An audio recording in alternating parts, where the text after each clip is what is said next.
12:41, and it's about that time for you to join us on a nostalgic storytelling journey through the Veld Kitchen and Refreshment Station. On the line, as per usual, we have Quinique Jagers. Quinique, very good morning to you. Good morning, Diana. Hoe gaan het?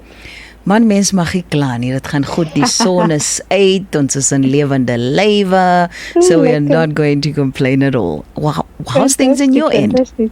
No, lovely. Cape Town is sunny today. This is great.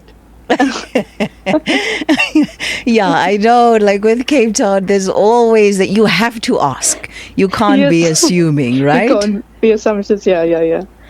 Okay, let's jump right into it. So today we're talking the Refreshment Station, Oma se kombuis. I am super excited, right? So maybe we should start off with you telling us what exactly is the Refreshment Station that you were referring to. Thank you, Diana, for asking. So I think I'll start with applying some historical context before making it about khoe. So historically, I think a lot of us know about the refreshment station down at the Cape Good Hope here in Cape Town. That was basically ordered and run by the VOC from the Netherlands. But I think we sometimes forget that 2 centuries before that, the khoe was actually already trading with the Portuguese at Saldanha Bay, West Coast, Stable Bay.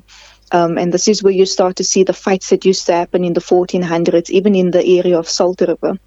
So we have been trading for quite a number of years, and I mean that is just with the Europeans. Prior to that, we were trading with each other. We were trading with neighboring khoe or San tribes, and then we were also obviously trading with our other African brothers and sisters. So we've been in the trade business for quite a number of centuries. And what we would be trading in would be herbs. It would be cattle. And we would nomadically travel around with our cattle, depending on what our cattle's needs were. And furthermore, you know, as the later years came, we were now planting vegetables, and we were even trading with our citrus fruits and etc. So, in context of khoe, the refreshment station refers to us taking back. I almost want to say that responsibility or that innate ability within us to take what we have and to trade with it. And what we're trading with at khoe is our buchu blended herbs. Beautiful stuff, man. So can you tell us a little bit about the 2 buchu tea blends that you do have and the flavors as well? You know, I think you and I have been talking so much, and I've been looking forward to this particular question right here.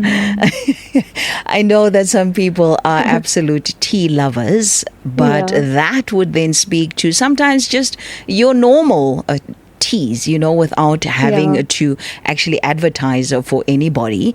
But personally, I have to say to you that I have not tried a buchu tea at all. So can you tell us a little bit about the 2 blends that you do have? Okay, fantastic. Look, Diana, you know, last week I actually had a conversation with someone that is in the medicinal herbs trade. He's been in the trade for about 26 years, and it's as we would call like a, you know, an eye that's on the street that trades with these different herbs. And he says that usually people ask for the combination that they want according to what works for their body. So he would sometimes give people buchu mixed with some hot notes khoe, which would be known as umpepo. To other African nations, he would mix it with you know, also, or any other kind of herb. But the 2 specific flavors that khoe teas has at the moment is what we call our buchu blend apple and our buchu blend hibiscus. So usually a lot of people are quite surprised that I would take that route with those flavors, because it's not necessarily that the hibiscus or the apple is indigenous, but I tell you why I've done it. So with our hibiscus blend, which I say is more our feminine blend, she is... a large portion of her taste is the minty taste of the buchu leaves, but it's not bitter. So it would be the buchu leaves with a little bit of rooibos. The rooibos brings in a little bit of sweetness with antioxidants. And then we've got myrrh resin in there from Namibia's Kalahari and sometimes from the Ethiopian plains. And this gives a very medicinal, woody taste. And the longer you brew it, the more it becomes bitter and smoky. And then the hibiscus leaf gives you a lovely vitamin C, and it is tangy, so very sour. And this to me is kind of the embodiment of South African woman. We're very spicy. Definitely. We're feminine and we have our petals, but we are very strong because we've needed to uphold our households for so many centuries while our men were out in the field or even in prison. So we need to take a little bit of credit there for our strength. And then the other flavor that we've got is, again, it's buchu at the base with some beautiful sweet rooibos. And then this one has a frankincense resin in it. Now, a lot of people think that you're not allowed to consume these stones. They are food grade of these resins. And this flavor of frankincense is very soft. It's almost aromatic. And then the apple adds this beautiful, soft, mild sweetness to it afterwards. And both of these teas will leave you in a state of peace.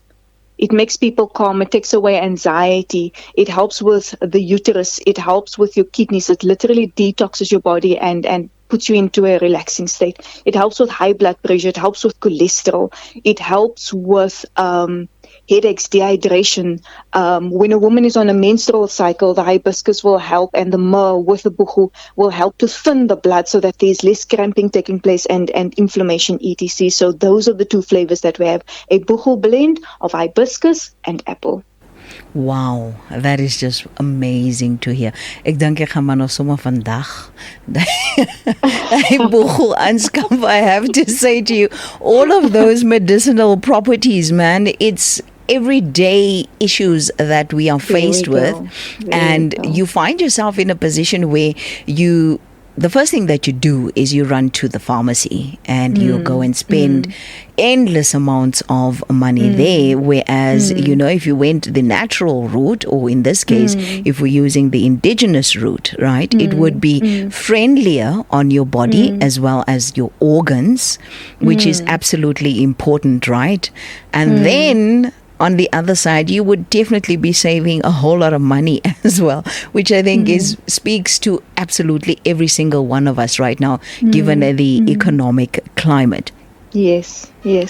And I cannot agree with you more. I think sometimes we forget that in the last, I'd say 50 years to 70 years or so, there's been a lot of constraint on our ability to self-sustain.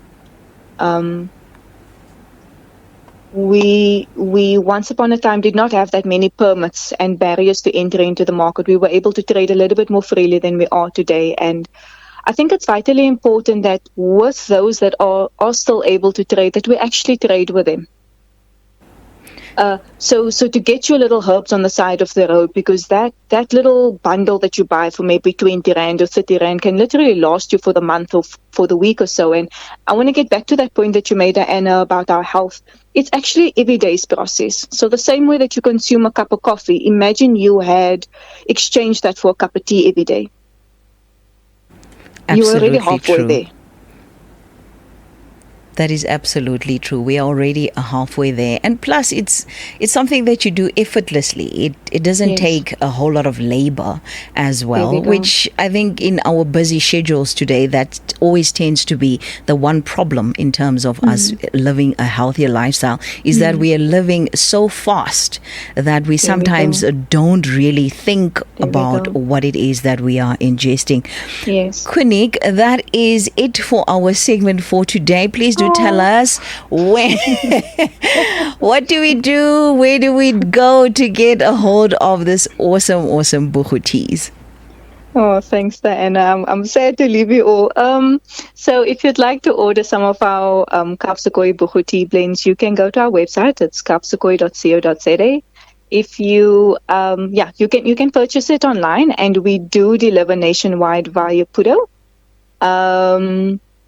And if you'd like to partner or ask some questions, you are welcome to send us an email at hello@khoe.co.za.